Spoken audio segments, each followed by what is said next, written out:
लाईव्हच्या बातमीपत्रात आपलं स्वागत आहे।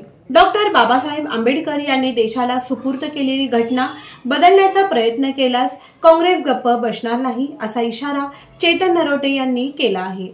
भारतीय राज्यघटनेचे शिल्पकार भारतरत्न डॉक्टर बाबासाहेब आंबेडकर यांच्या महापरिनिर्वाण दिनानिमित्त सोलापूर शहर काँग्रेस कमिटीच्या वतीनं डॉक्टर बाबासाहेब आंबेडकर चौक येथील डॉक्टर बाबासाहेब आंबेडकर यांच्या पुतळ्यास शहर अध्यक्ष चेतनभाऊ नरोटे यांच्या हस्ते पुष्पचक्र अर्पण करून अभिवादन करण्यात आले।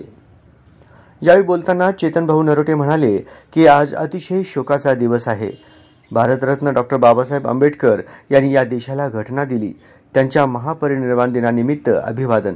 डॉक्टर बाबासाहेब आंबेडकर यांनी लिहिलेली घटना, कायदे आणि संविधान यांच्यामुळे देशात एकात्मता टिकून राहिली आहे। जर कोणी घटना बदलण्याचा प्रयत्न करत असेल तर काँग्रेस गप्प बसणार नाही। आज महापरिनिर्वाण दिन आहे। या देशाला जे घटना दिली बाबासाहेब आंबेडकरांना, काँग्रेस पक्षाच्या या नात्याने आम्ही सर्वजण वंदन करायला आलो होतो।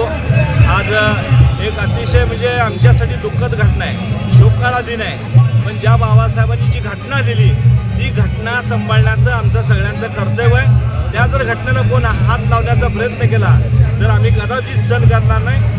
आज बाबासाहेबांना वंदन करण्याकरता हे सगळं भीमसैनिक आम्ही या ठिकाणी काँग्रेस पक्षाच्या वतीने अभिवादन करण्यासाठी आलेलो आहे। यावेळी नगरसेवक प्रवीण निकाळजे, महिला अध्यक्ष प्रमिला तुपलवंडे, अनुसूचित जाती विभाग अध्यक्ष उमेश सुरते, NK क्षीरसागर, देवेंद्र भंडारे, नरसिंह आसादे आदी पदाधिकारी व कार्यकर्त्यांची उपस्थिती होती।